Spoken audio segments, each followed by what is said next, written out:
G'day guys, welcome back to Supercoach with DR and welcome back to one of our first podcasts of the channel. I'm joined by a couple of legends today.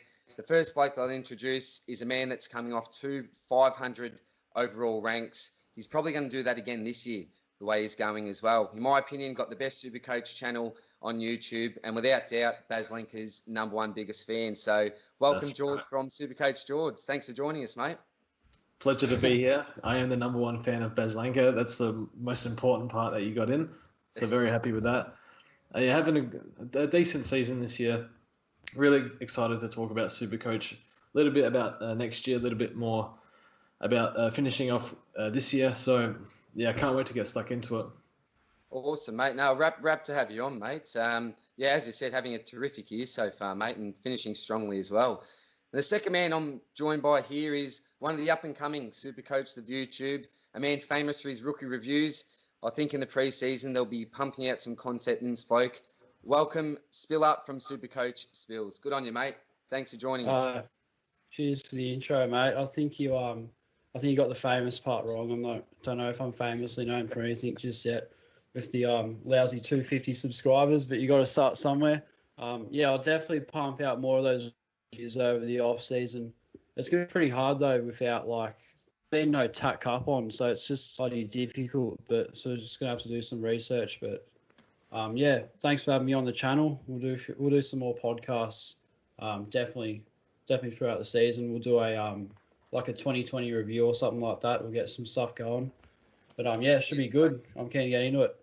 Awesome, mate. Awesome. Well, I suppose we'll start off with sort of how our teams are going. Spills, how are you going at the moment, mate? Finishing off strong or coming up with some issues towards the end of the season, mate? How are you tracking at the moment, mate? Yeah, problems galore on my side. We're in the top 5% at the moment. Had just way too many fake primos. Just shocking, absolutely woeful. We got Gold Standard as well. He didn't even score 90 today, which was pretty bad. When I first traded in Walters, he went 40-something, and then, Taranto hasn't given me anything past 75 yet, so it's really dropped off the last couple of weeks. I don't know. Should do a bit more research in the guys that I bring in and just have a bit of a vanilla sort of side and pick those Whitfield Martins at F1, Lockie Neal, Cray, and then pick the Seagull and Stewart and just be really safe and really boring and just be maybe pick a couple of pods that aren't really at risk. They actually have good disposal. Toronto was at 45% in the first half last week, which was, it's just not good enough. So hopefully, I'm not really thinking about Supercoach a whole lot at the moment. I'm sort of focusing on next year and trying to get that right. Hence why I've been so greedy with the VC. But there you go. It happens, mate. It happens, mate. We've all been burnt by a bad captaincy option here and there. George, how about you, mate? Finish off pretty strongly? I think so. Just got to get through the next round and a half. So I think ranked about 600, so doing okay. Andrew Gaff has pulled one out for me this week with a 150. So very happy about that. Bit of problems with Stephen Cornelio. Not quite sure what to do here. I've held Stephen Cornelio. I've traded Doherty early because I had to. Oh, no. Just because it would have been disaster in defence. So you're going to pay for that. Yeah. I'm just saying he's only 5% of the top 5,000. So it's going to be an interesting one. It could go either way. But I think doing okay. Fake primo. Oh yeah, no fake primo 2021. I got to get that hashtag going or something because it's not good. Headline of the year. That is the headline of the year. No more fake primos. Just be as safe and conservative as you possibly can. As you were saying, I'm already thinking about the team next year, and I'm thinking I can't think of maybe one pod I'm thinking of, but other than that, I'm thinking Lloyd. I don't care. I'll pay whatever in the midfield, whatever it is. Oliver, Neil, whoever, I'll pay for it. No worries. No fake primos. So, doing all right. Yeah. And I made a controversial call. Just outside the top 3,000 at the moment. So, look, my problem's just been trading in blokes who got injured and, some silly trades at the start of the year. I think given the fact I've been given so many trades, I haven't used them as wisely as probably I normally would in previous seasons, I think. But, not having some of those obvious picks, the Seagull, Whitfield, just killed me this year. So, lesson learnt, and as you said, definitely be starting these type of blokes next year, I think. So, lessons learned. I think we'll all learn some lessons during the year anyway. Yeah, for sure. I made a pretty controversial call in my upload this morning saying how I'll probably get roasted by Jords from this, but I said that you don't have to pick Jack McRae in round 1 next year. You definitely have him in 2021, but not as a starting option because I don't know why, he's a weapon, but he always starts the season really slow and he drops like nearly 100k, like every time. I've picked him like 3 years in a row and it keeps happening. It's a bloody Luke Beveridge in the centre bounce attendances, I reckon. I think probably. Yeah. They just it's a weird one with the Dogs mids because it's like Libba had no business being in the midfield this year until Dunkley got injured. Then he started playing midfield. Then Hunter went out, so McRae was playing wing. So and then in the first game they just got flogged, the Dogs against Collingwood. So I think I'd still start him. Maybe I'm biased, so maybe I got to think a bit clearly and not have that bias. Think with my head, not my heart. But it's an interesting one next year. I think he's going to be so expensive as well. And if he starts slow, you're going to pay for it because everyone's going to jump on him for mid 500s like they have the last 2 years. So that's how you do it. That's how you're supposed to do it. Yeah, for sure. I'd pay it for Lockie Neal, but that's probably about it. The Doggies ones can wait because they have their on and off days. We've seen glimpses of Bonampally play the worst footy, but he's coming off a 3-round average of 150 plus. So, just things like that. You don't need to have all of them at the start. Maybe pick 1 or 2 Doggies midfielders. I think 2 at max. And then I reckon, DR, your boys, Barry and Huey McCluggage. All right, so we'll get into the questions now. Thank you very much for everyone that has sent in some questions either through the YouTube comments, Twitter, Instagram. Always appreciate the questions. So the first one we've got is from Don Bradman. So question is, if not Gawn or Grundy, which ruckman should I end the year with? So I'm a Grundy owner. I was a Gawn owner. Didn't start with him, but brought him in, ended up getting him back out again due to the fact that he was injured and not looking too good. So the bloke that I ended up going with was Rob. So reason being, well, look, we've only really got another couple of rounds to go now, don't we? But what I really liked about Rob was the fact that he was coming off some okay form, and I liked his draw. And then I think we've heard now that Soldo is out from Richmond. Looks like he's done a bit of a serious injury there. So I know last year when Rob came up against the Tigers, so they're playing in the last round of the season, I think he went about a 180. So, 180. Yeah. I'm not sure if that was against Soldo or Nank. I'm not quite sure on that. But I suppose given, that previous form, then, he's someone that I like sort of ending with the next couple of weeks. And he won't break the bank either.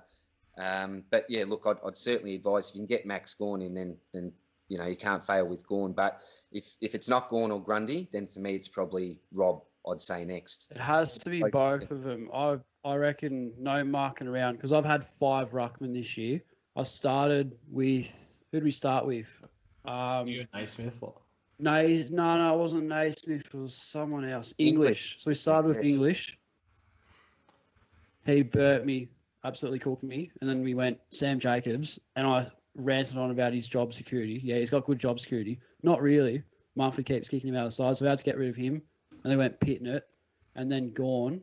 And then Gawn got injured. He's out, so we got in Laddams. Then Laddams got suspended for COVID protocols. And then after that, we brought in Goldstein. So we've just been smashed left, right, and centre with the ruck. So next year, I don't care if they're both 780k each next year, which is unlikely. It's not going to happen, but I'm paying up for both of them. It's never happening again. Gordon Grundy, I think you just start with next year. I think that's what we've learnt from 2020. What do you reckon, Jords? Yes. If you can't just say, if you're not interested in Gawn or Grundy, is there anyone else that you could possibly recommend apart from the 2 big boys there? And Nick Nats, is he coming back or? Nick Nat looks good, a little bit expensive. It's definitely Rob, I think. I mean, it's only 1 round, so anything can happen. Just having a look at the fixture, no one really jumps out. Maybe the Saints the Saints boys play GWS, who've been leaking a lot of points in the ruck this year. So could go for Rowan or Ryder. I'd definitely go Rob before them, but they would be the options. Did I say Marshall? Anyway, Ryder, Marshall, or Rob, but I'd go Rob before those guys. So Yeah. that's what I think anyway. He'd be the third best, I reckon. Yeah. All right, so Brad Goff, he says Riccardi to Primo or Nick Nat to Gorn. That's a pretty good question, I reckon. I'd probably go Nick Nat to Gorn because Nick Nat, is he getting drops? I never had him. So you had him, Jords. What's your take on that with Nick Nat? Because I don't know I don't really know much about him. I think that's played pretty well this year. I definitely think he had more of a preseason. I think maybe the break helped him as well, but he's been pretty good this year, better than previous years. Yeah. The issue was I only had him for 3 rounds. So I had him for 3 rounds, 3 huge scores. Then I saw him play. He scored about a 90, and I thought he was lucky to get that 90. And he just, from the first bounce, you know how he does that thing in the first bounce where he kind of like walks around. Like the ward. Yeah, sort of that one, sort of like that. Oh, And yeah. He wasn't really doing that, and then Soldo was kind of jumping. Soldo was jumping over, and I'm like, "Oh, this is not on, mate. I need to get the door now." So it turns out Nick Nat just needed a spell, and now he's back to normal, but he's very expensive right now. But in terms of the question, Riccardi to a Primo, Riccardi, he's actually out this week, I believe. Oh, really? Yeah. You got to get rid of Riccardi. So definitely got to get rid of Riccardi. But yeah, I got him as F7, so I'm safe. Yeah. Yeah. Yeah, I think it depends on who you're looking to get in as well. Like, how much is it to go from Nick Nat to a Gorn? Is that sort of your 150K? Is it around that mark? I think it's much less. I think it's about 50K. Something like that. Close now, yeah. They're really close in price. I'd go Riccardi to Primo. That to answer that question, like in a short response, it'd have to be Riccardi to a Primo. And if you were to do that, I'd probably go Walters. Like, I know I got him in, he burnt me, but he played really good today. Scored 110 plus. Extremely cheap. I think he's about 420K. So that would be the go, as long as it's not Simkin. Don't get him in, because he's just. Yeah. Well, I suppose if you go by the usual rule and what you want to achieve by the end of the season is to get your rookies off field, and obviously have 22 premiums on there. So I suppose the obvious one there is Riccardi, up to... Yeah, that's what I'll do, because I had Answorth at D6 last year because I didn't get to finish my side, which was really frustrating because I used a bit too many trades, which is unfortunate. So anything to get those rookies off the field at the end of the year is pretty critical. So yeah, the first one for me. That pretty much wraps up that question. I think Jords, you got the next one. Well, next question is from Declared. He says, what do you think about Basher Hooley as a mid-price point of difference? So interesting. So Bash has been a sort of a premium the last on and off. He was a premium last year, probably lucky to get through the season. Then he was one of the most durable players for a long time. Then maybe the last 5 years he's been very injury prone. So what do I think of him as a pod? Well, I think Jaden Short's the man down there now. I think it's been Hooley for a long time, but since Hooley's been back, Short's been scoring very well, and Hooley hasn't done a whole lot. So it's pretty much a gamble, I think. If you're going him, I don't trust him at all. You could get a 130, you could get a 60. Not for me. What do you boys think? Yeah, he's not old as a Shannon Hearn, but for example, someone like a Hearn this year, just durability at that age, those injury concerns. I just don't like going near those older type picks for mine. Look, you could argue that, he may be fresh because he hasn't played much footy this year. But even so, I think George touched on it. It's that consistency. You really don't know what you're going to get from him. And I know they're different price points, but an example is someone like a Tommy Stewart. You pretty much know most weeks that you're safe for sort of a 90-plus type score. But with Hooley, it's a bit of a raffle, I think. So it's a risk versus reward. He's got a decent ceiling, Hooley, so he could come out with a 130-plus type score, or else he could come out with a 50 to a 60. So, not consistent enough for mine, and probably not at that age that I'm looking forward, bringing in someone towards the end of the season. Yeah, I think he was good last night. Watching the game, he looked really good. Like, just watched him. He's just like a brick wall in defence. It's basically impossible to get past him. But like in a Supercoach side of things, probably not. Maybe if you're looking for a bit of a mid-price pod, I'm actually considering Adam Chera. And don't mind Cherry as a pick. I think there might be a question about Cherry actually, which we'll discuss in a bit in a minute as well. So the next one we've got here is from the Seagull Chips. Best rookie trade-ins for this week. So I know one of my boys from the Lyons, Mitch Hinge, he'll be coming in this week. I don't know what he's priced rookie-wise. I had him last year, I reckon. He'd be inflated. Yeah, I had him last year too. Yeah, so he's not really an option given the fact he's already at an inflated price. But I think the other bloke might be Finn McGuinness from Hawthorn, who's debuting this week. So I know that lots of pre-season teams tend to, have a bit of an auto lock with Finn McGuinness. I know I chucked him on the bench as soon as I opened up the team pick. I know he's a father-son, but don't know a heap about him, Spills, or George, you know much about Finn McGuinness? Well, I suppose we can't be too picky either, can we, at this stage of the season? Surely Is he a midfielder? I heard it. Yeah, he's a midfielder, 117k midfielder. I think at this point, I mean, you probably best, unless you need cover, you're probably best going a 102 rookie, to be honest. Yeah, Corey Lyons is a loophole. He's emergency this week. I brought him in as a loophole. I'm scared he's going to get late in. It's first emergency. Yeah, he's my captain. He's my captain for Bonampally, VC Bond. I'd wait till the last second, just in case. I didn't know that. I think we're pretty safe. I think you're pretty safe with Corey Lyons. Look, you never know. They might just want to test a bloke out before finals. Yeah. I'm not too sure, but you'd be pretty unlucky. I think probably Tommy Berry should come in before someone like him anyway. I think he's fit at the moment. So, look, you never know, though. I'm not Fags, but Fags' mantra normally is you don't sort of stuff around with a winning formula. And I know that the only blokes that are out this week are pretty much due to injury, I think. You've got Berry that's out, obviously with a shoulder. Good to see Kitty Coleman keep his spot, though. He looks pretty exciting. Been pretty impressed with him. He's obviously gone up too much now. But in regards to rookies, I agree with Jords. If you don't desperately need someone to play on field this week and you've got a Close or a Schoenberg, one of these type of guys, then I'd just be going down to 102k just so you get as much cash as you can to upgrade to the best primo possible. Yeah, I agree with that. Yep, cool. Aaron Chapman says, thoughts on Blake Acres.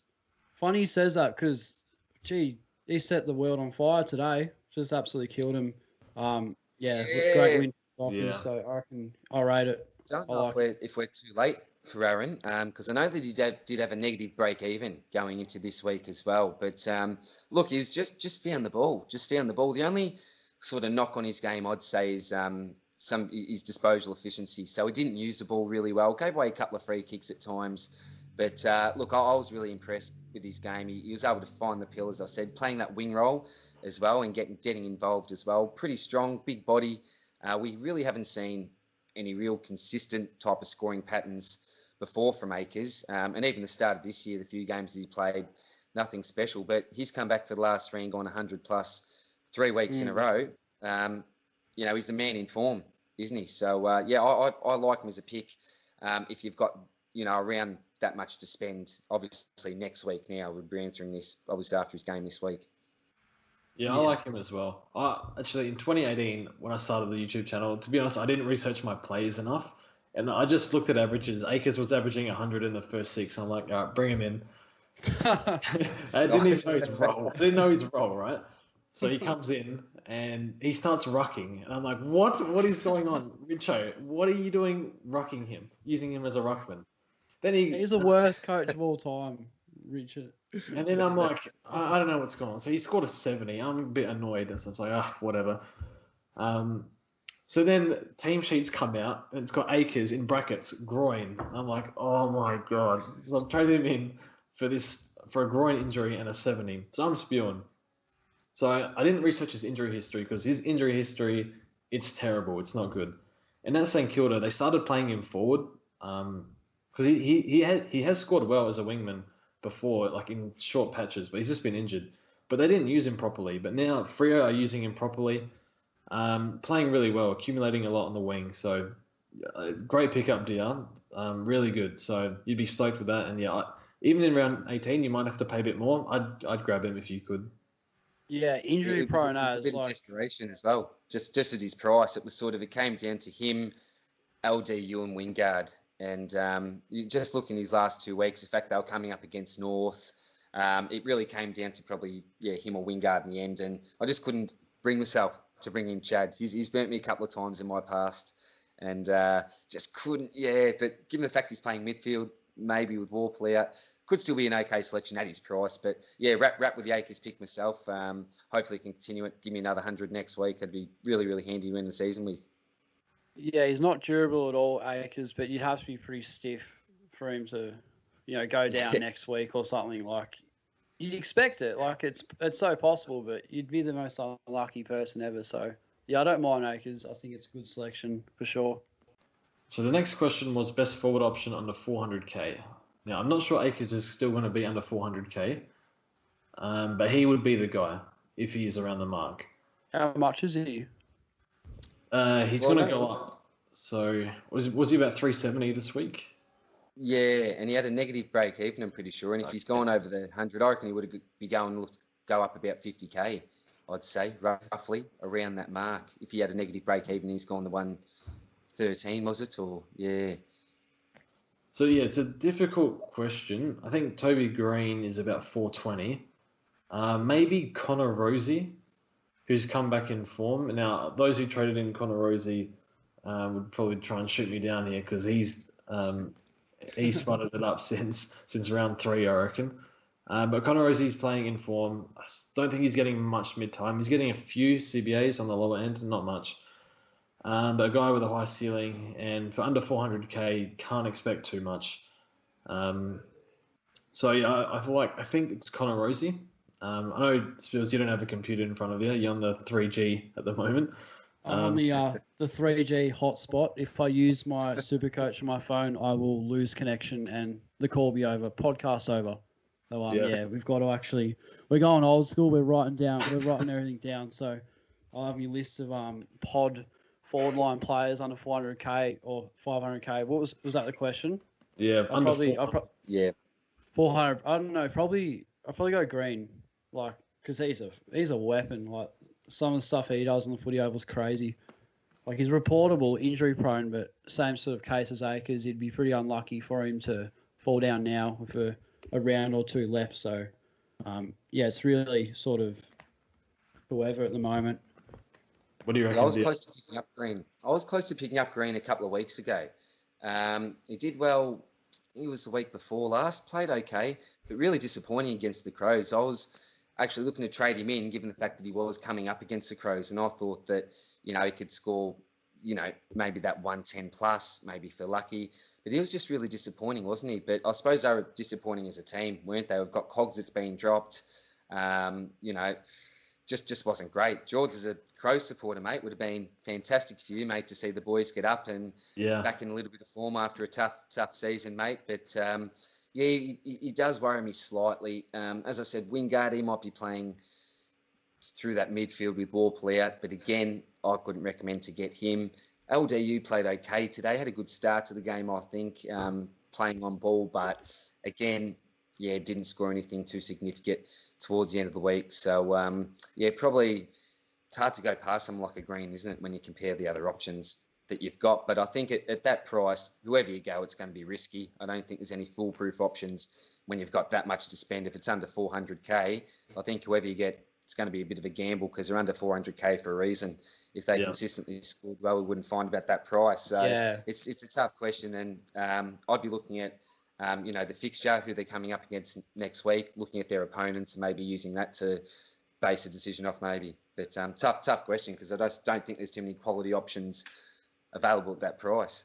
I think opposition, like their fixture, is irrelevant because I bought in Toronto before he played Adelaide and he just cooked it. So, like, I don't know about that. Like, it just depends on their role. But, it's AFL this year. It's so hit and miss. Like, the unexpected happens, like, all the time. So, like, for example, I recommended not to trade in Jack Steele because there was a chance he gets tagged by Hutchins against West Coast, who didn't play, and Steele went bang again. So, and you'll probably go bang against De Boer. I wouldn't be surprised. So, unexpected things do happen. So, yeah, it's really just whatever, like whoever you feel like at the time.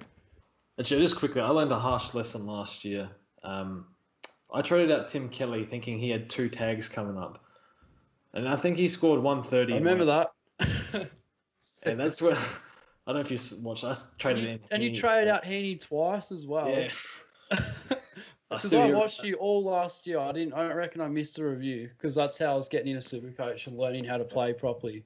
And like when you traded out Heaney twice, I just went, no, I don't know about that. And then I did make the Nuffy Supercoach page on Facebook with those trades, but yeah, and even this week, I was thinking, depending on which how much money I had, but if I had the money, I might have actually gone Gaff, thinking he'd get tagged by Seb Ross this week to Dunkley. Gaff scores 150. Can you imagine if I did that? So I forgot that lesson. So now it's back in my brain again. So yeah, don't trade out players thinking they're going to get tagged because I'm the sideways. Example. It's so bad you can't do it. Yeah. Critical. Like I sideways trade Andy Brayshaw, I think round 4 or 5 because his time on ground was like 65 to 70%, and he was F2 for majority of the year behind Petrarca. So yeah, I paid for that one big time. So yeah. Sideways trades just not good at all. It just doesn't work. It's tough, isn't it? Well, the next one we've got, pretty easy question for me. It's from Murky. How many trades you got left? I'm on duck egg donuts at the moment. So Spills, Jords, how you guys in regards to trades? Zero. We're way too addicted to trades. I've got nothing. Yeah. No trades. No trades. Pretty easy one there. We can go to the next one. All right. Tom Milligan says, Crisp, Shearer, or Ridley? I'm super biased, and yeah, Ridley every day of the week. What do you boys reckon? Oh yeah, so I think Ridley's certainly the safest option. Shearer, I really like as a breakout pick, same as you, Spills. I'm assuming he might have that DPP status next year, that back midfield. Sorry. So yeah, someone I'll look at. And Crisp. A bit vanilla, but what you get with Crisp is durability. You basically get him to play every game of the season. So if you look at season total points, he's normally up there near the top 10. Crispy, maybe not for average, but that due to his durability, he's going to give you 23 games most seasons. But for me, I'm going Ridley out of those 3 options. Yeah, 100%. 12 disposals at quarter time against Port. So yeah, weapon. He could be the next Seagull. But even maybe a Seagull on steroids because his meters gain is way better. So like, who knows? It's a big exaggeration, but I think he's got. I think I'll start him next year as probably D2 or 3. Really, he's and a couple of poor scores, like a couple 70s this year, will bring down his price a fair bit for 2021. So I think we can definitely select Ridley as a starting pick. So I definitely like Ridley more than the other 2. Yeah. It should improve as well. Still can improve his game with a bit more consistency, as you said. So yeah, definitely look at him next year. Mm-hmm. So next question from Buzzer. Who are your captains for this week? So round 17. I assume most people haven't used their captains yet, unless you're vice captain Fife. I'm going Gawn into McRae. No, I'm going Gawn into Neil. But I kind of want to go for Bont against Hawthorn. But I'll be doing Gawn into Neil. What do you boys reckon? Yeah, I like that. I like that, George. Anything, if you've got Gawn, I think you just got to have Gawn in your captain combination somewhere, whether it's captain or vice captain. If you've got Gawn, I think it'd be crazy not to have him in. I've got my weeks mixed around. I went with Danger vice captain this week. Had Fife as a vice captain last week. And then sort of switched that around. So, I had Dangerous vice captain. Didn't go any good for me, so I'm just going safe and locking in Neil as the captain for this week. So, a little bit unfortunate. Wish I'd have gone the other way around and gone with Danger last week, Fife this week. But, look, hopefully Neil should be safe for, at least a 120-plus score, you'd hope. How about you, Spills? Yeah, last week I VC Petrarca. Dr. Supercoach stitched me up here. Thought he scored way less than he did. He actually went 140. I didn't take it because I thought it was like 125 or something. And then I straight up captain Neil, and he went 151. So I got really lucky there. Nice. And then this week we got the VC on bottom pally, probably for Neil via the Corey Lyons loophole.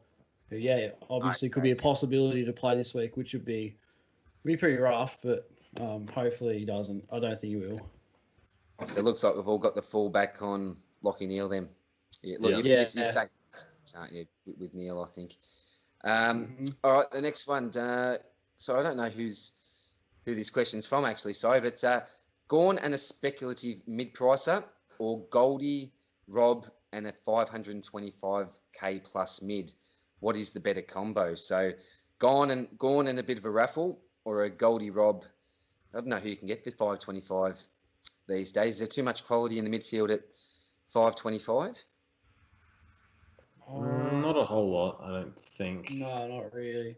I'd go Gawn. Anything with Gawn's better because I don't have him and I want him. You could go for like a Gawn, and like Brad Crouch is 400k. Sloan is 40, who I think should be good for at least 90. Plus you get Gawn and his captain scores. So I would, Gawn with the captain scores and go for a Sloan or Brad Crouch. Yeah, something like that. I like that, actually. Yeah. You get Brad more Crouch, points out of Gawn anyway, regardless. Right. I think I got the next question.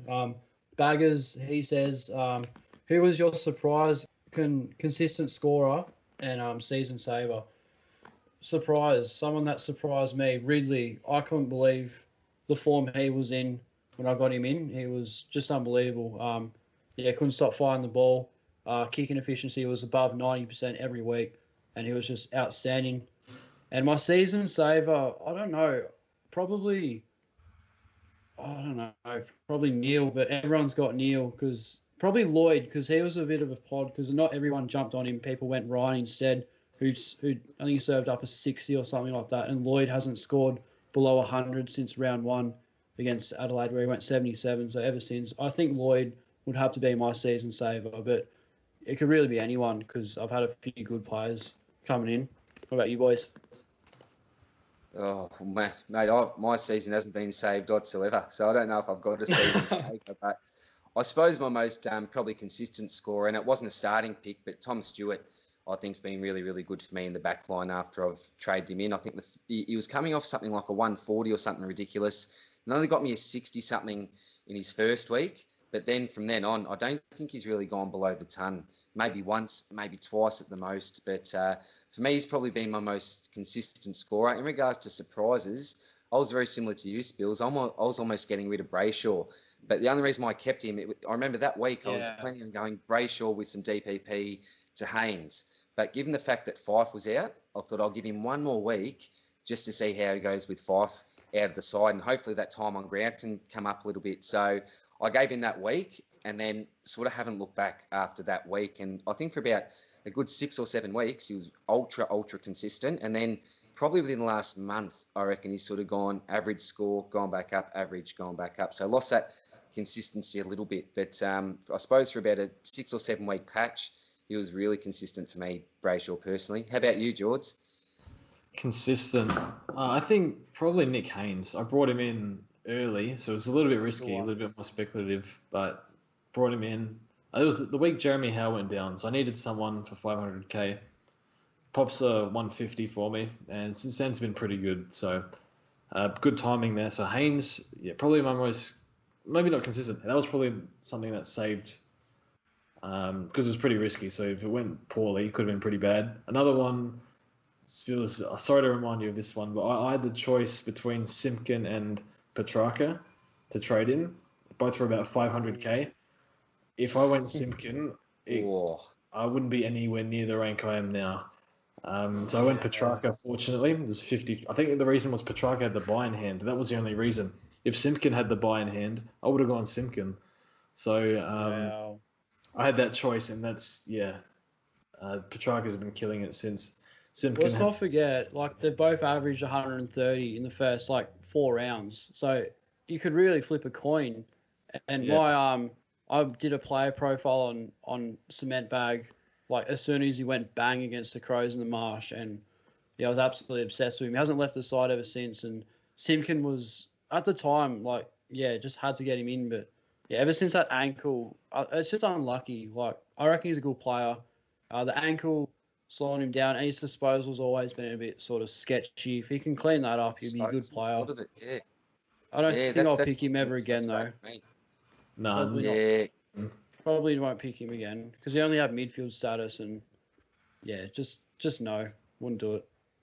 Okay, next question from Helen Dazinger. Top pick from each line next year. Okay, so in defense, probably all going to agree on a Jake Lloyd. Yep, with you there. Midfield is interesting. Is it going to be Neil again? Yeah, probably. I think I'd it's say Neil personally. I'd say Neil. McRae maybe next. Pretty generic answer. McRae's going to drop. Nah, don't say that. McRae will be fine. No, he won't drop. Yeah, I don't know. Probably Neil. Like pretty vanilla, but don't know. He'll win the Brownlow just easily. Like he could come into this week and not get a touch, and he'll still win the Brownlow. I think he polled the 3 votes against Gold Coast quite easily. So yeah, Neil for sure. Do you object that, do you? Yeah, easy. What about rucks? Yeah. In the rucks, I suppose you just got to say Gawn or Grundy again. What if you had to pick one though? Like just picking like the first player you get in the ruck. Like, would it be Gawn or Grundy, which could be justified? For total points, it's probably Grundy. For average, it's probably Gawn. Grundy will be a lot cheaper too. Yeah. There might be 100k difference, I reckon. Grundy's like 570 now or something like that. Like he's dropped off. I think he definitely needs a spell. You were right in your review when you said that. He's been pretty. He looks tired. He doesn't look as fit as he's been in the last couple of years.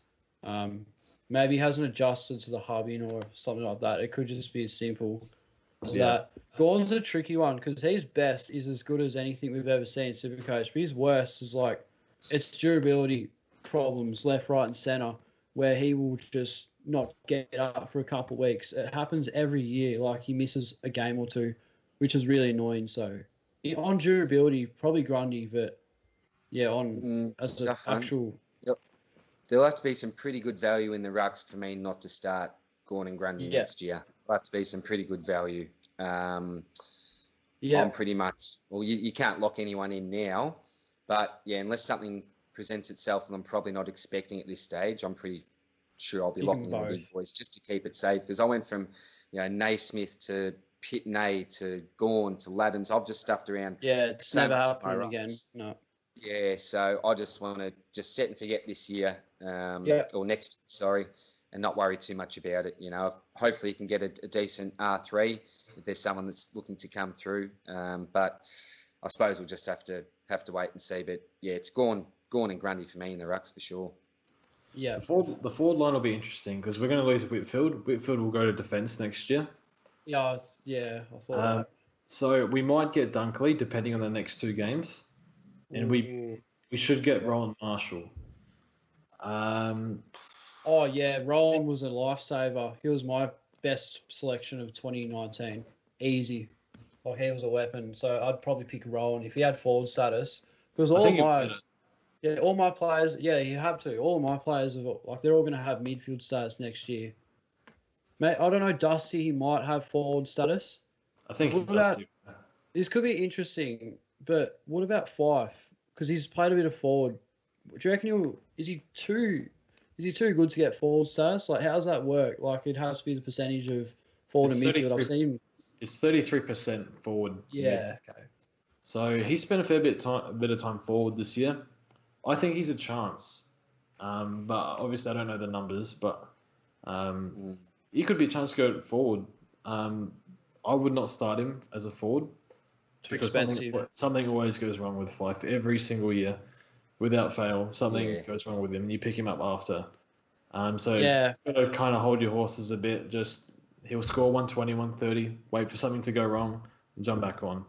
So if Fife gets Danger, do you think Danger will have forward status? Danger's played a little bit of time. Yeah, forward I wouldn't in pick games him anyway. towards the end of the season. Nah, I'm with Spills. I wouldn't pick him as a starting pick. He might. No way.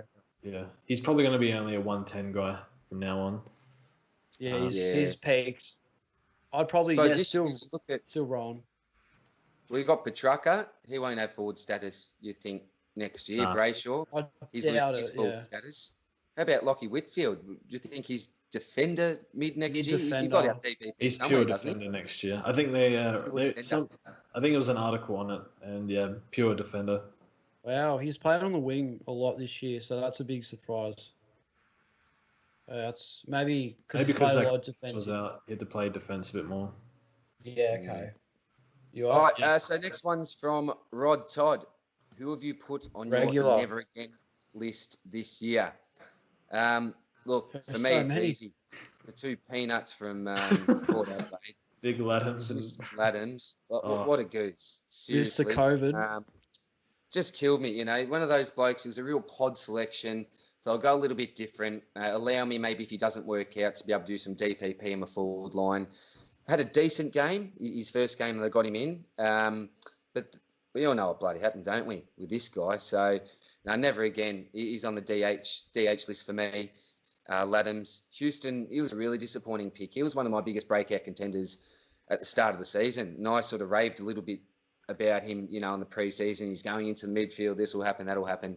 That just didn't work out either. There's a few blokes from Port. Rocky, I'd never select Rocky in my life. I suppose there's a few obvious ones, but yeah, for me, just that no dickhead policy, I suppose. Absolutely. Most important. I'm just not doing it. Yeah, that's true. Well, for me, I it's don't got to know. be Stephen Cornelio. I'm sorry, I've had him 3 years in a row.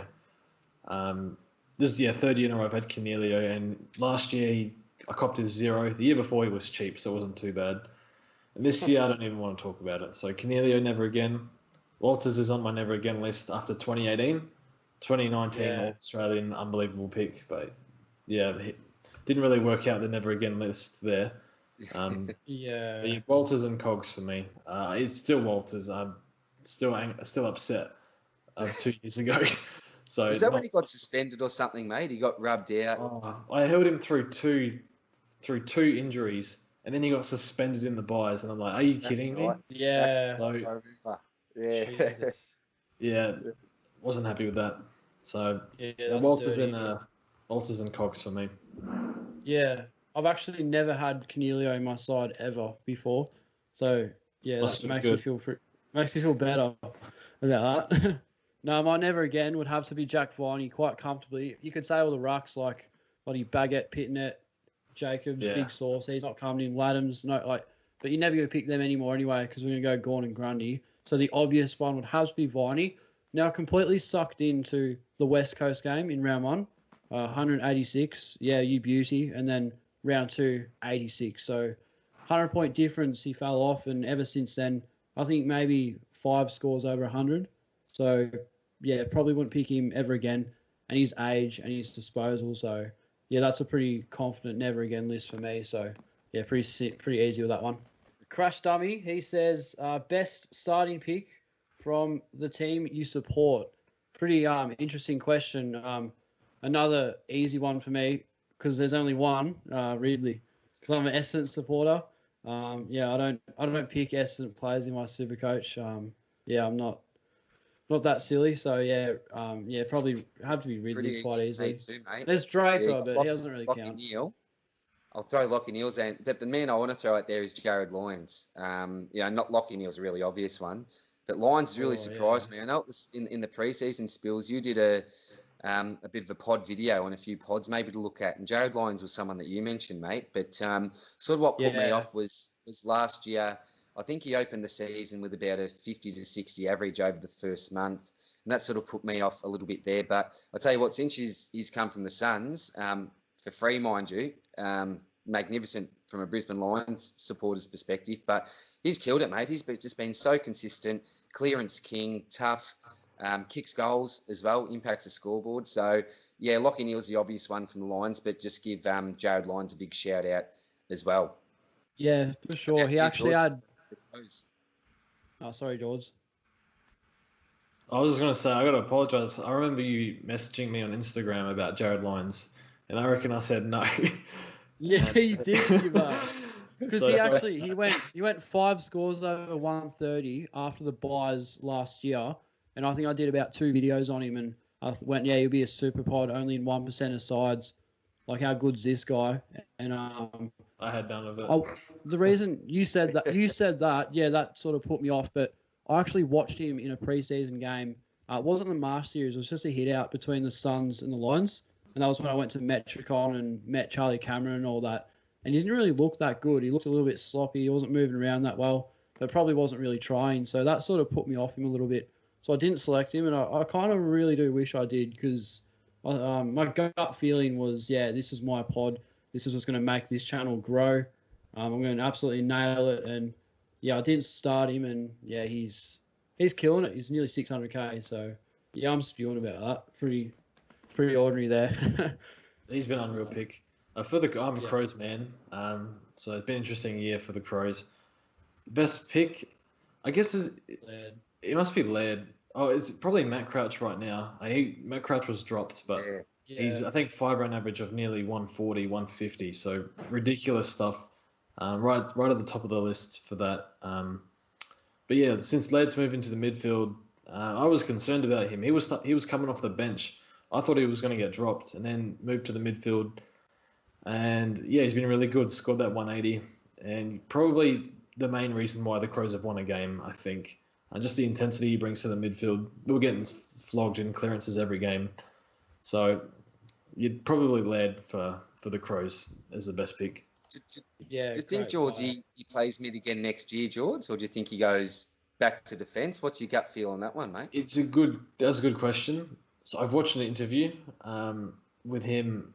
It was like a post-game interview, and they said, "Oh, how you finding the midfield?" He's like, "Yeah, I'm enjoying it." He says he still loves halfback, which is not what we want to hear. We want to hear him say, I love midfield. I don't want to go back. But he says he loves halfback still. He'd love to play there. I'm thinking there'll be times where he plays halfback, and times where he plays midfield. If I was the coach, I would say forget everything you know about halfback. But I'm not the coach. He actually, because he wasn't playing. He wasn't playing well. He wasn't playing well at halfback. So it was only averaging 90 this year at halfback. So clear drop off from previous years. But yeah, I think there is no guarantee that I think he definitely plays midfield at times, but I don't know if he plays a full season in the midfield. So we might lose Brad Crouch. So maybe there's more room. So we'll have to wait and see, I think. See what the preseason reports come through. But yeah, he's too good not to use in the midfield. It's just whether there's going to be a split there in halfback or not. Yeah, your number one draft pick for next year will take the Crouch's spot, I think. I think it's just assuming. I think it's there's a Are guy they tall I can't. in the draft? No, there's a lot of midfielder. top forwards. If we take a forward, it'll be a guy. I don't know. I've been following the draft a bit this year, but there's a guy called Logan McDonald. He's kicking 2 goals a game in the waffle, I think. I think he's got like the highest average at the moment in the waffle. So he'll go 1 or 2, I think. Then just depends if the Crows want to draft a midfielder or not. I think there's a guy called Phillips. It could be an interesting selection. Like Well, one to watch out for your rookie stuff, Spills. yeah. But I think he went like this Phillips bloke. He went head to head with Rao, I think 2 years ago, and he matched him in one game. So could be interesting. It doesn't mean he's as good as Rao, but could be one to watch. I think Rao's a bit stiff here because we haven't mentioned him at all in this podcast for some reason or another. But is he a starting pick for next year, Matty Rao? Like, this is just my own question. This is irrelevant to anyone's question in this podcast. But my question for you two, just pulling out of my pocket, is Rao, is he a starting pick? What do you reckon? I think what so. will he draft at? I reckon 5. It depends if he gets a discount or not. Because I think he scored 6. Surely. Yeah, How I think many weeks did he play for? If you play less than a third of a season, you get a discount of like Tom Mitchell got like a 10% discount. So maybe he'll be low 500s. Maybe, I'm not sure.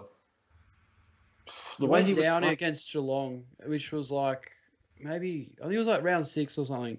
Yeah, it was round 6 because it was the Anzac Day. round where Okay. Essendon played the Pies. That was our last really good win. So I remember that weekend pretty promptly. So I'm pretty sure it was that week. So I think, yeah, round 6, Jords. So, yeah, that's a third, isn't it? I think. Yeah, that would Short be. seat. Yeah. Yeah. We was getting Yeah, talked up 18. for Yeah, third. yeah, exactly a third. 18 rounds, yeah. Should get discount and scored like 6 or, yeah, pretty sure it was 6 or something against Geelong. So should get a discount. I reckon about 480k. So for that, I would start him because, yeah, he's a contested machine. And believe it or not, his disposal's not as bad as I thought it would be. So, yeah, and he's coaching now. Is So he going to he's get tagged every week? Will he get tagged from match 1 of next year? Real, is that who they go to in the Gold Coast midfield? Surely he's probably got to be the number one. Yeah, They he'll did- get tagged. He was top 2 in the coaches' votes, I think, before he got injured. Yeah. So in the run for the Brownlow, arguably, before he went down. yeah, look, for me, I'd probably even not start him and just have a look at him for maybe a couple of weeks even, because we haven't seen him really deal with the tag before. We saw 5 matches and they were 5 bloody good matches. But yeah, I think it may be safer maybe not to start him. And if he does look like he's going to go gangbusters in the first couple of weeks, maybe look to bring him in early. But yeah, it's a tough question. Certainly an option, a definite realistic option for sure for next year. Yeah. But I suppose given the fact we haven't seen him for so long after those first few weeks, it's a bit of a tough one. But he's going to be a gun, isn't he? Just absolute gun. He'll be a weapon. He'll win the Brownlow in the next couple of years, probably. So this is from Lucas Breyer. Will Supercoach be going back to normal next year with 24 trades in total and no price increases after 2 games? So I think it's actually 30 trades for the season. Back in the day, I think it was 22 actually. But yes, I fully assume that things will resume back to normal. I don't see why they wouldn't, unless coronavirus still exists. The restrictions still Probably. exist. I wouldn't be surprised. I hope We're not. that rooted in Victoria. Like, we won't go anywhere. We're Locked stuffed. in, mate. Locked We'll in. probably have a hubs next year. We should be fine. Yeah, I think that with all things back to normal, I assume that it would go back to normal in Supercoach in regards to trades and all the rest. Yeah, no idea, but I'm guessing if there's no sort of issues with the corona and lockdown and all that, then it'd just go back to usual, I suppose. But obviously, just a guess there. Next one we've got is from KZ. This one might be a bit close to your hearts, George. Have Baz and Simpkin been failed picks this year? Might pass that one on to you, mate. Maybe starting with the Baz Lenker. I'm not sure why Baz and failed pick is in the same sentence, but regardless, not objectively, what's Baz averaged? 92. I brought him in for 420k. Around 2, I brought him in. So without his injury game, it's a win, I think. He would have averaged 96, maybe 97 for 420k. So I suppose it depends what you brought him in. If you brought him in for 480k and he only averaged 90, that's slightly underperforming. Not a total failure, but not exactly what you were after. So depends how much you got him for. So I wouldn't say complete fail. Not like a Jack Billings from a few years ago where he averaged like 60 for the first few weeks, first half of the year. Nothing like that. Or Michael Kivid. So I wouldn't say he's a failed pick. And Simpkin, like again, he was a good pick until that injury came. He got that injury to his ankle. And I still think that's the reason why his disposal is so horrific. Because I don't know if he can't guide it onto the boot properly because of that ankle. Like when he makes contact, because he makes a lot. Otherwise, but So that's when he kicks it. Like, yeah. I don't know. So I think if you brought in Simpkin for an elevated price, then unfortunately he has been a failed pick from that perspective. What do you boys think? I agree with Baz. Yeah.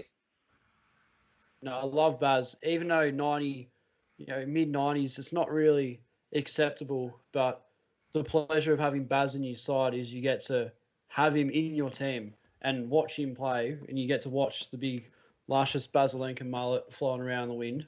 So it's very luscious. So I think he could average 70, and I'd still be happy with it. So yeah, I reckon.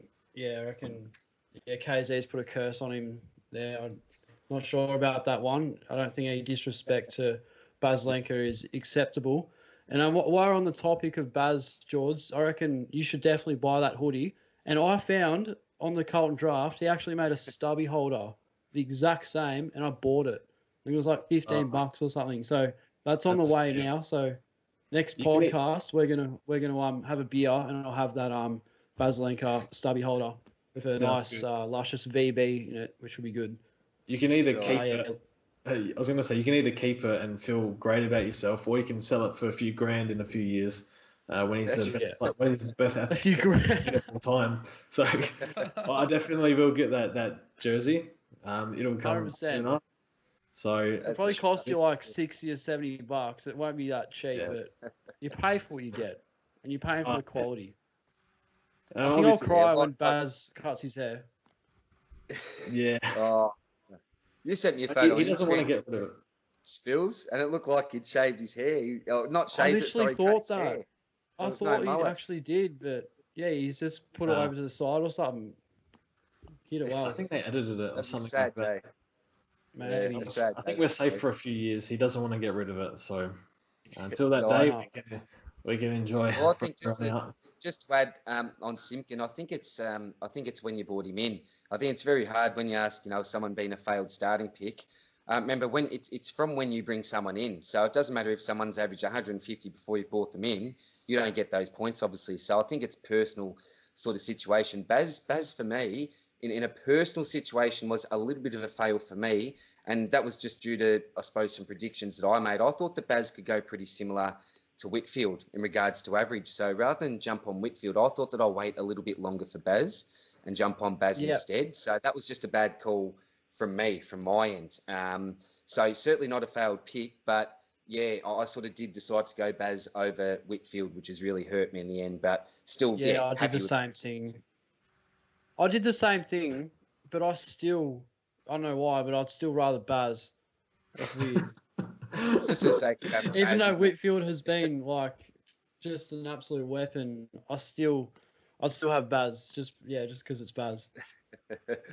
But makes sense. No, Simpkin's been rubbish, so yeah, I don't know why. He's the only guy that I can say that with in Supercoach that can underperform, and I'll be happy with it because he went 150 against the Crows. And he had like 37 disposals, 800 meters gained. You just know that this guy's going to be, that him and Matt Rowell for the future they're gonna hate each other. I reckon they're gonna biff one day. There'll be a fight. There'll be Doggy's Gold Coast game up. Baz isn't gonna like the attention Rowell gets. He'll be doing his best to pull that attention back. So should be good. He loves a tag. If Baz gets tagged, his ego will go up and you'll start playing better. So if the ball goes to Baz, you'll be like, oh, how good's this? I got the best tagger in the comp on me, and you'll make the ball look like an Aussie player. We got Jono who's a regular of the channel. I think he's commented on a couple of my videos. At least if I'm thinking of the same bloke, but he's asking, what is my worst trade? It would have to be Laddams because I traded Laddams and he did not play. So I don't know how you can get much worse than that. And he didn't play for a couple of weeks from COVID protocols, so it'd be hard to go past him. What about you boys? Oh, mate, take your pick. Look, I'll give 3 trades that I've made this year that I reckon in normal seasons I just wouldn't have done. So the first one was, and this is round 2 when we're given the 5 trades. I traded out Oliver and brought Viney in just for that quick cash grab. Terrible trade. You know what Oliver's done sort of after that. And I can't believe I did this, and Jords will hate me for this, but I traded out the great man Josh Dunkley after 1 round for Paddy Dangerfield. After I'd... Oh, did you? Research, pre-season. Love the man Dunkley.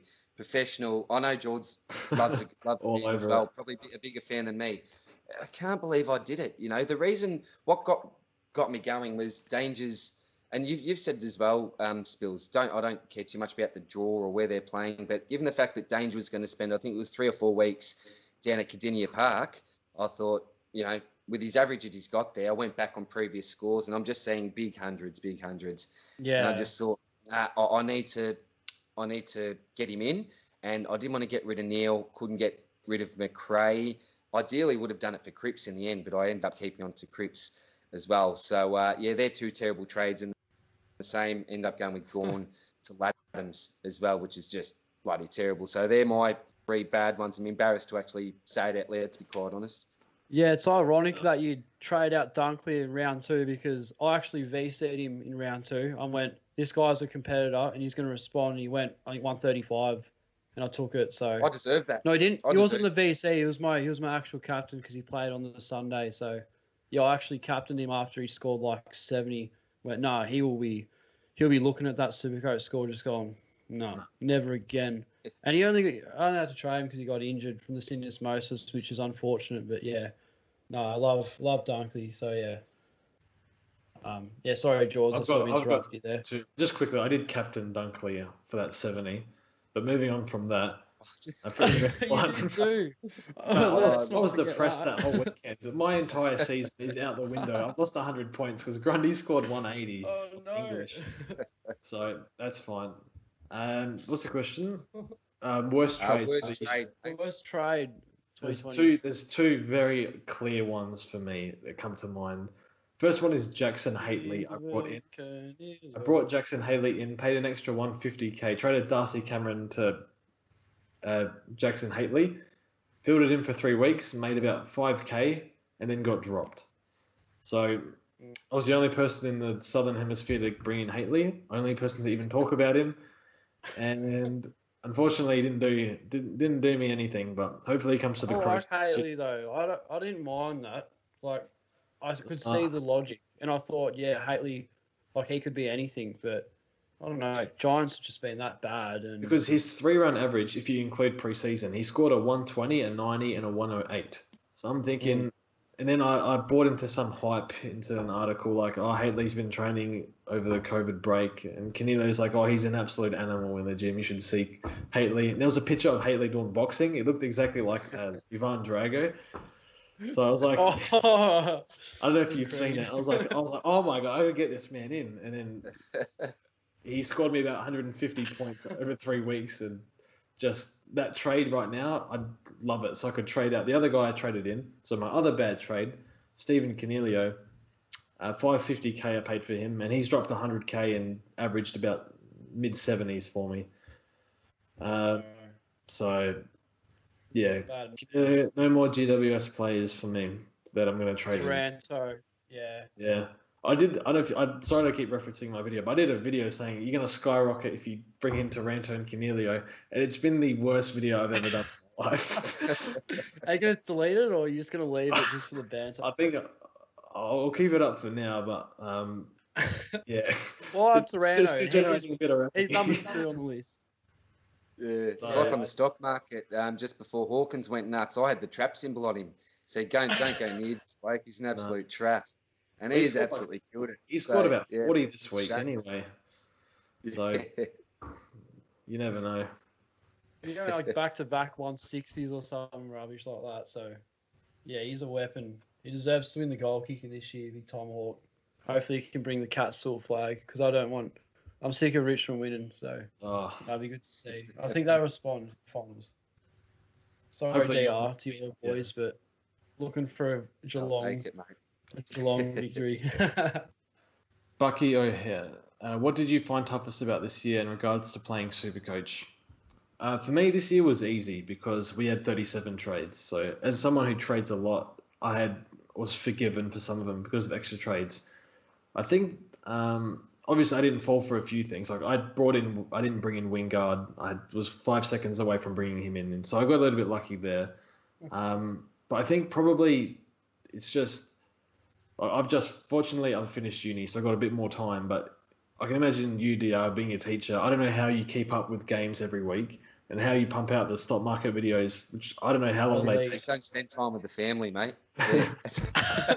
But for me, the toughest thing is just keeping up with everything every week. So don't really want to think about how many hours I've put in this year to keep up, to maintain the team so it doesn't fall off. But I've put in a lot of effort this year. So hopefully, like at this point of the year, I'm still like kind of scrambling. Like I thought about, do I trade Doherty out or not? I thought about that. I've been thinking about that for 12 hours. Like I don't want that just because he's not named and I have to make trades. I don't want to deal with that next year. So, no. What do you boys reckon? Toughest thing about this year? Oh, for me, probably Oh just the no. really short turnarounds and the late team names as well. So sometimes been a couple of times where you might have it might be the Saturday they're playing on the Monday. You're looking to make your trades, but you still don't know 100% if someone's going to play. I remember once I ended up putting, I think it was who's it, the bloke from Sydney I got in the Matthew Ling, ended up having him on field in place of Noble because I was worried that, Noble wasn't going to be selected. That week, I think he went 100 plus or something ridiculous. So probably for me, the short turnarounds and not knowing, I suppose, a little bit earlier what the teams are going to be like and who's going to be named and who's not. Probably the toughest thing for me, I'd say, yeah. Yeah, I hate the short turnarounds. That's probably been one of my big ones as well. But I'd probably have to say just punishment for not starting Grundy and Gorn it's been the story ever since last week was who's the R2? And that's probably the toughest thing I've had to deal with because I've been through about 5 of them, which I mentioned earlier on in the podcast. But who's next? Like, who do you select in your side and you take the gamble on all these guys? It just backfires. And I want to be able to pick 2 ruckmen and just rest easy and not have to worry about it for the rest of the year. So I really do wish that I just did that. And that's probably what I've struggled with. Like, despite the unique season, like next year, just have to start them both because, yeah, just like Pitnet, Jacobs, like people picked Naismith and had Segler. Like, I just don't want to have to worry about that ever again. So got Goldstein now out of trades. I think he's fine, but that's never happened again. So that's probably my biggest issue this year, I reckon. Yeah. Well, hopefully, I assume we go back to normal. As there was another question earlier about that, what will happen next year. So I'm assuming we go back to normal, can implement some of our normal rules, maybe trade a little bit wiser. I think it was almost harder given the fact we had so many trades. And I found that a little bit tough myself. Next time we got here is from Christian C. What is your top overall rank and how long did it take to get you there? So personally, mine was a while ago now, back in 2014. I got 33rd overall. I've been playing for probably 4 to 5 years. I've been playing. No good. A lot of luck, mate. A lot of things went right. A lot of things went right. But I found now that there's a lot more resources out there. It's probably a lot easier to do your research. So I suppose, as Jords said, with the amount of time that we put into this, a few years ago, if you had to put that little bit of extra time in, you had a big advantage over the competition. And I'm someone that's always researched for years and years when I've played Supercoach. But now you've got, different channels. You've got a number of websites, lots of podcasts going around, lots of info out there. I know there's sometimes the Herald Sun, you'll see, to select your team, pick 3 of these, 2 of these blokes, 1 of these blokes in the ruck, So, for me, 33rd, then a couple of top 200 finishes, but sort of nothing too spectacular lately. I'd just like to be around that top 2K mark if I can as a goal, but certainly don't get there all the time, but as a bit of a goal, probably for me, yeah. How about you blokes? I'll let Jords go here because mine's pretty bad. I reckon I've played since I didn't play Supercoach. I played Dream Team, probably since 2011 maybe, and I didn't really know much how to play from 2011 to 2017. I didn't really know how to play. I had like one good top. My best was probably top 3,000. And then 2018 started pushing the YouTube channel, and I thought I don't really know how to play, so I just researched the winning teams, and lo and behold, none of them took any risks, and the ones that did take risks, those risks failed. So I was looking at winning teams, and they won with failed picks. Like if they just went for a safer pick, they would have won even more. Took that approach in 2018. I find myself top 200 nearly the whole year until the last round. I ran out of trades, so I finished about 350 in 2018. So basically, I just did my homework basically. So it took me a while to figure out that you probably should, if you're going to commit to something, you should probably learn how to play. So that's pretty much that was 7 years, I guess, to get to a decent rank. You can over the preseason, you do a little bit of research, you understand what's been done before to win, and it'll only take you one preseason to get a good rank. Yeah. So that's advice. Can I just quickly jump in, George? How did you find the sort of transition from Dream Team to Supercoach? Is it a completely different game? I've never sort of dabbled in the Dream Team myself, mate. Is it a completely different game, or? Similar, I think. So it was Dream Team. Now it's AFL Fantasy. Dream Team still exists, but they kind of split up. So it's basically the scoring's different. So a lot of it's a kick mark. That's 6 points. So no scaling, anything like that. Clanger kicks don't exist. So Clanger, Paddy Dangerfield kicks to Grimes like he did 5 times last night. That's plus 3 points instead of negative 3, whatever it is. Okay. So it's like it's the law. It's the law with the. Now it's completely changed because now price changes happen after 1 round, like before they even play. So it's quite difficult now. And what happened was they just kept changing the rules, and I'm like, stuff this. I'm going to play Supercoach. Dogged all my mates. I was like, play Supercoach with me. Like, nah. I was like, nah, we're playing fantasy. I'm like, all right, whatever. I'll play Supercoach. So yeah, so it is quite a different game. It changes a lot more than Supercoach. Supercoach is basically the same thing every year. But yeah, I prefer Supercoach. Simpler and I like the scoring a bit better. My worst, because I've only been playing for a couple of years. So in 2018, I knew absolutely nothing about Supercoach. I was just in year 12, just mucking around with my mates. I didn't understand the concept of making money off rookies and all that. I just didn't know how to play. And I think I finished in the top 60,000 or something like that. Just shocking. I was like, why am I so bad at this game? But then for some reason, I stumbled. I think it might have been Clarky or something like that. And then it was you, Jords. I started watching. I was like, I see if there's videos of Supercoach on YouTube. I couldn't believe it. I was like, how in the hell do people actually get into Supercoach content? So I started watching it. And I think I went from top 60,000. And last year I finished, I think it was about 7,000 in the top 3%. So that was my best year by a long shot, just from watching Jords. I don't know, I think I was watching Deji a little bit as well. He's gone quiet this year.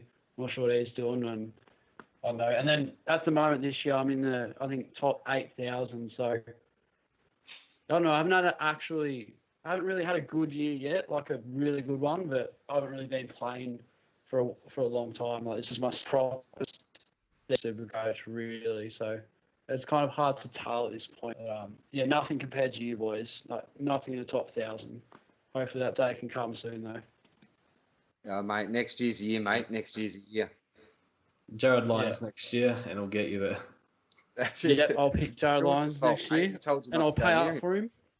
Yeah. 520k at round 1, but he'll be 600k, but I'll still pick him anyway. It's all right. I don't mind paying up. All right, so the next one we got is here from 3MZ, another big supporter of the channel. So top breakout player for next year. Yeah, look, this one's a really, really tough question, I think, in regards to the top breakout. I got it wrong this year. I was going for someone like a Dan Houston.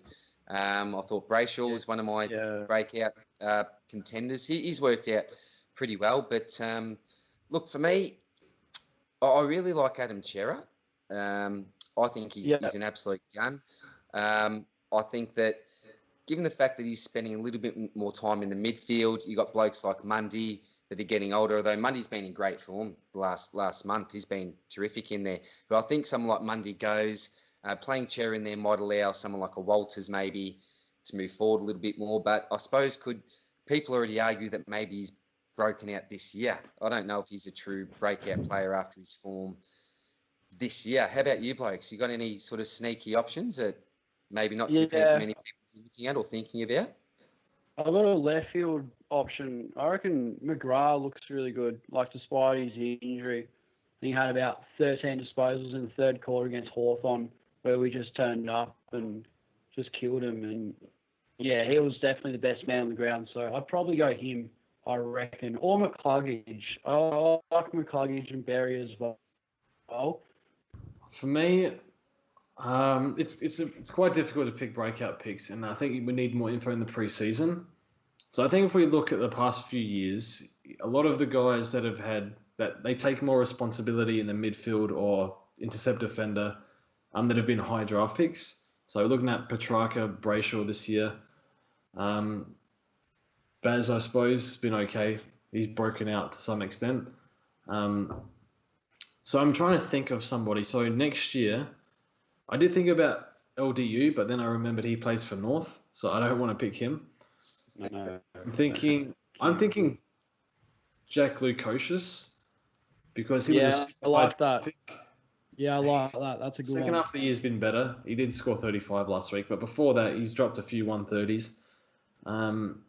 Just I like the way he plays. He's aggressive intercept defender. Gets a lot of meters gained, insane amount.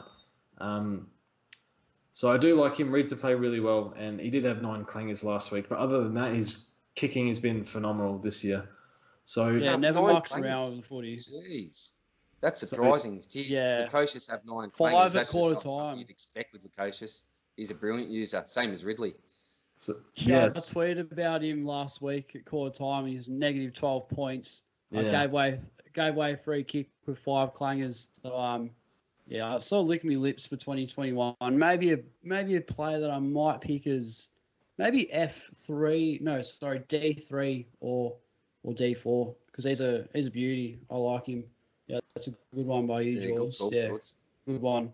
We'll wait and see on that, but yeah, that'll be an interesting one. Yeah, no, he looks good. So next question from Jacob Myers. What is the biggest lesson that you've learnt this year? I do keep track of the lessons I learnt this year. Definitely a lot. I think I really learnt the lesson of do not trade out tagged players, the players you think are going to get tagged. Probably players with too much collective risk. So it's sort of like when you buy a stock in the stock market. It's like you got to assess the company. You know, is there like a lot of barriers for other companies that can easily get in, like competition, stuff like that. Is the management team good? Stuff like that. So you transfer that to your Supercoach pick. So for example, John Segler. I look at John Segler that I started, and I'm thinking, okay, can he actually play? We're working on a small sample size because he hasn't played a lot of rucks throughout his career as a sole ruckman.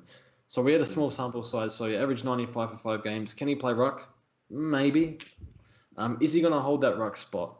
Well, we had it all in the preseason, but obviously you have Ben McAvoy, who's been a pretty good ruckman for a long time, ready to take his spot.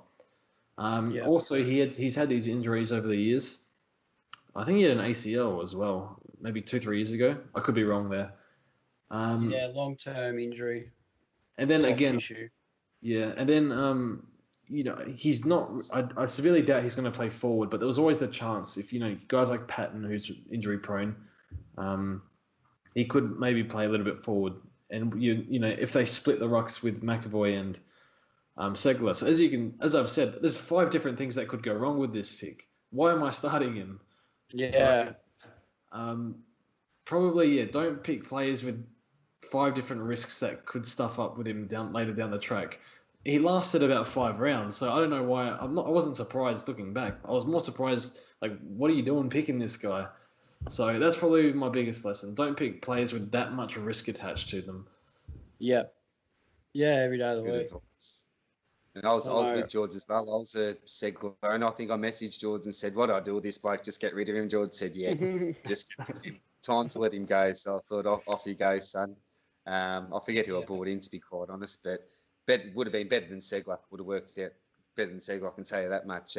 Probably for me, that one of the biggest lessons I've learned is to sort of back my gut.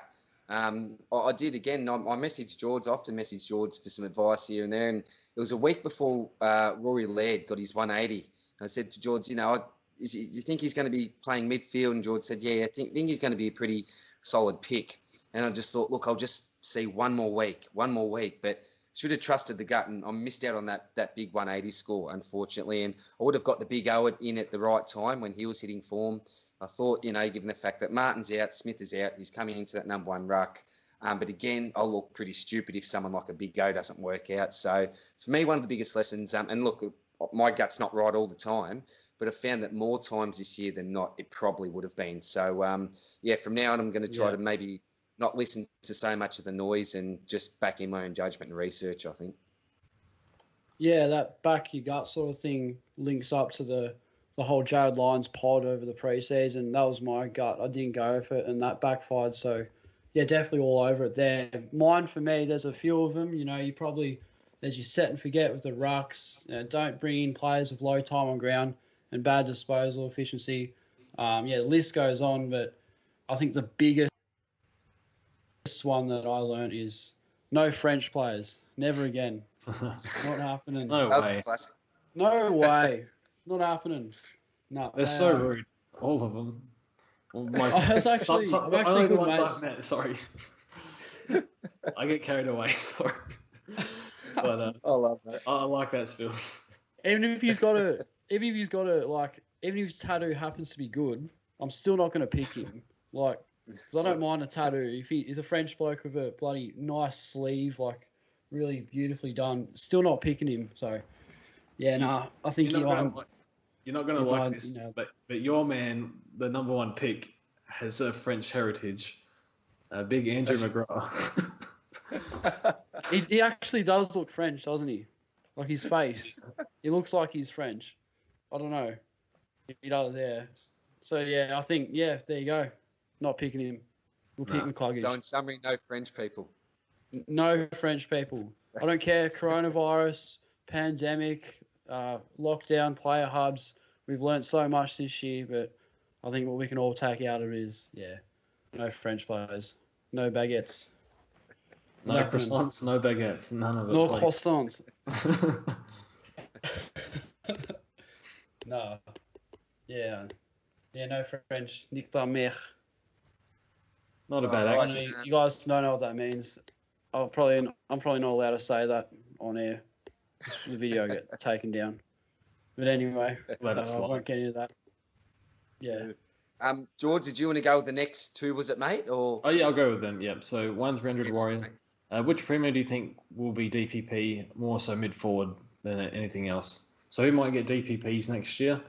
I guess we're only guessing at this point. I think we know Whitfield's gone back to defence, and Dunkley and Marshall. Marshall will be ruck forward. Dunkley is a shot. I'm not exactly sure. He might be ruck forward or mid forward or two of them. Yeah. Chera, does he get defender status again? Maybe. I'm not sure. Yeah, I reckon he will, because he played a lot of the start of the season in defence, and when Fife went injured, they trialled him in the midfield, and he did pretty well there. I think Parrish holds his mid forward. He was in contention this year, but I don't know, Bombers are a bit unpredictable, inconsistent, but he might be on the cards for next year, and I think he will have his mid forwards status for sure. So he's probably a guy that you could pick with DP, but not sure. It's hard to tell at this point. I do like Rowan though in the forward line, but not sure. No, I agree. If Ryan Marshall's got that DPP status, he'll be someone I'll be looking at really carefully. I think you get that DPP loop at your R3. If you go maybe with one of the two big boys, and pretty much you shouldn't have to worry for most of the year with your ruck, should you? If you go with something like that. I wouldn't even look at him. I'd just start him. I'll just pick him straight up. Maybe I think Ryder's not far away from retirement. Yeah, maybe a Dane Zorko if he's been spending a bit more time in the forward line. It's really hard to predict, isn't it? I think George is saying around that 30-something% mark. Maybe there's a way you could go back on the AFL app or find, look at those heat maps maybe and base some predictions off the heat maps. But, it's just one of those things that's really hard to predict. But DPP is one thing that I really like. If I've got two players that I'm 50-50 on, generally if one of them's got a DPP, that'll probably sell me to go that way. Normally it's not what you base everything off, but if it comes down to a decision where you just can't split them, if someone's got DPP, then I reckon that's a real bonus. Yeah, no doubt. Jords, do you reckon Cornelio will get forward status? Probably not, but has he played forward? Couldn't care less. He wasn't. Leon should have known. Leon Cameron. It's a good question though. Leon Cameron did play him. He said he was going to play him 50-50 more forward mid, or was it 40-60, something like that. Start of the year, played a fair bit forward, moved back into the mids. I know the week before, not this week because he's not playing this week. Last week it was a 40-60 split, more midfield. Yeah.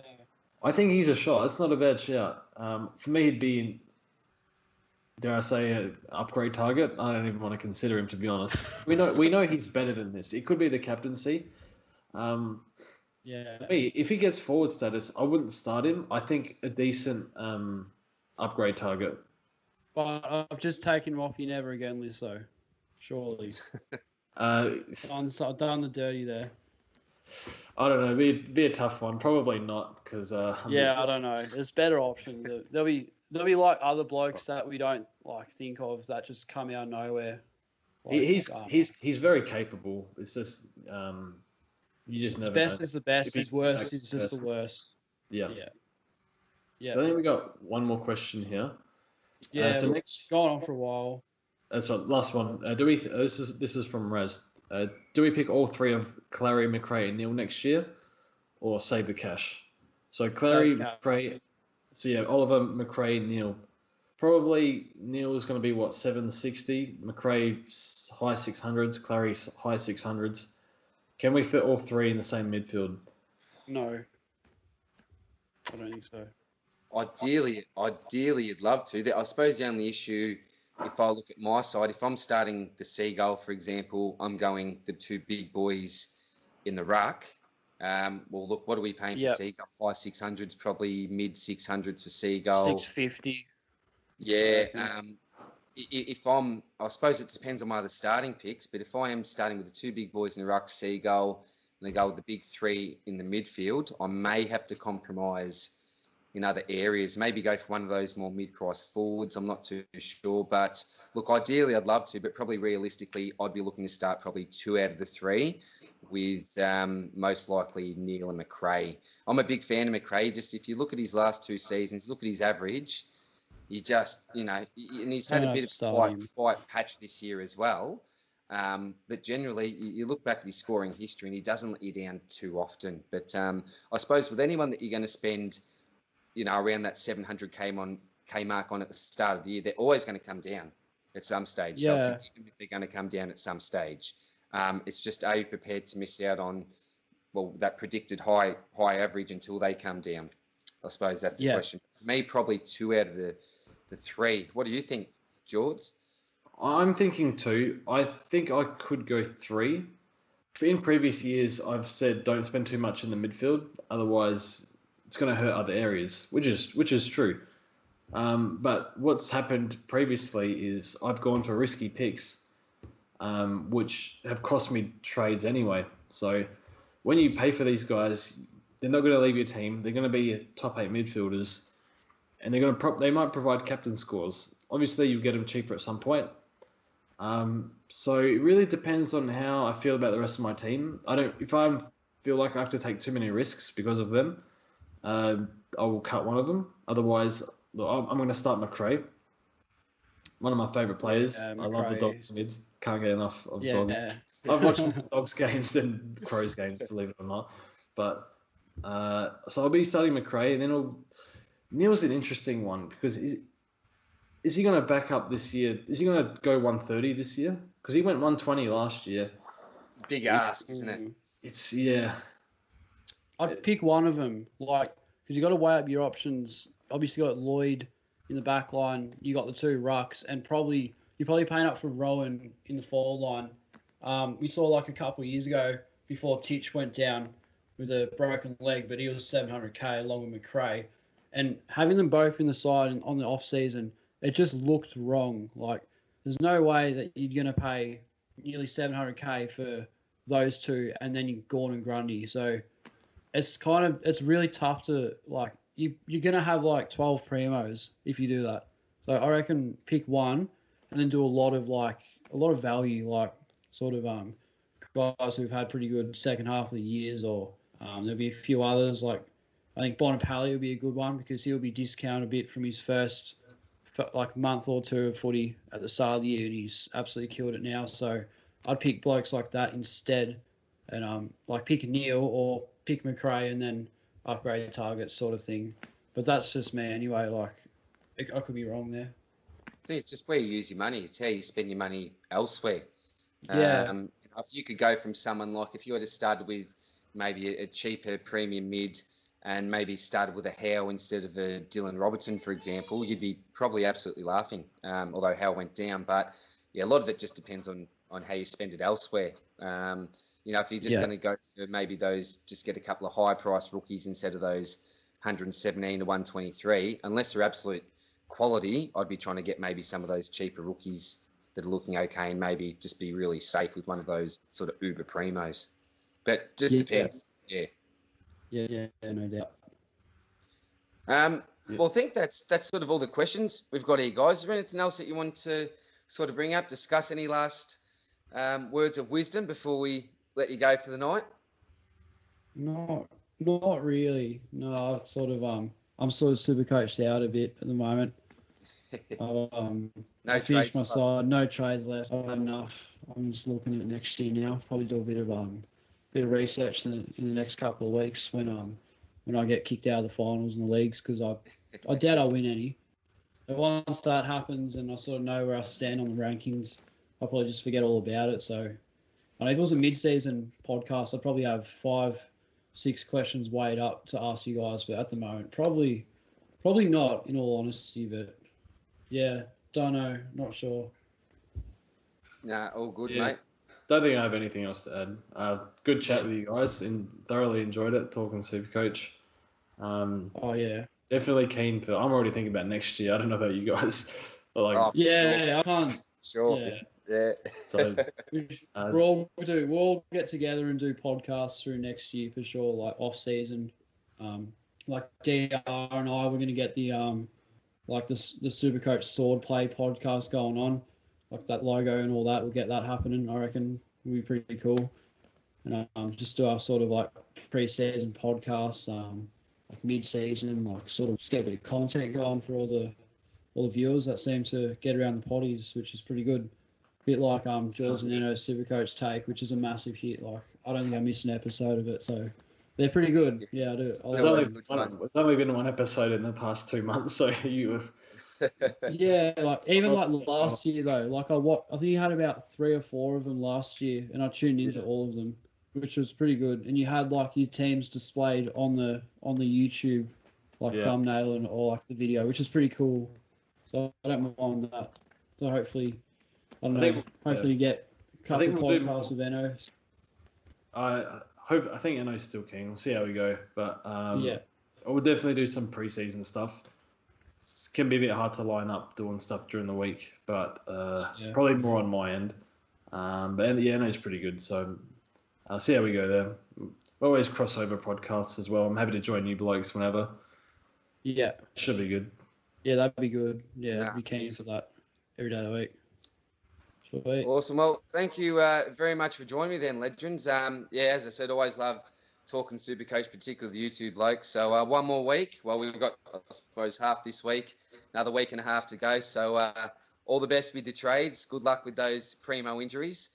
And let's all just pray for the best. And Jords, hopefully you can, really crack inside that top 500, mate, and have a really strong week next week as well, mate. Thanks, boys. Yeah. You guys got to finish strong, so hopefully all goes well with injuries and everything. Yeah, no crossed. Trades left, so it better. In the hands of the Supercoach gods. All right then, guys. Thanks very much for joining us again then. I'll see you soon in the next one. Cheers, guys. Cheers, DR. Bye. See you, boys.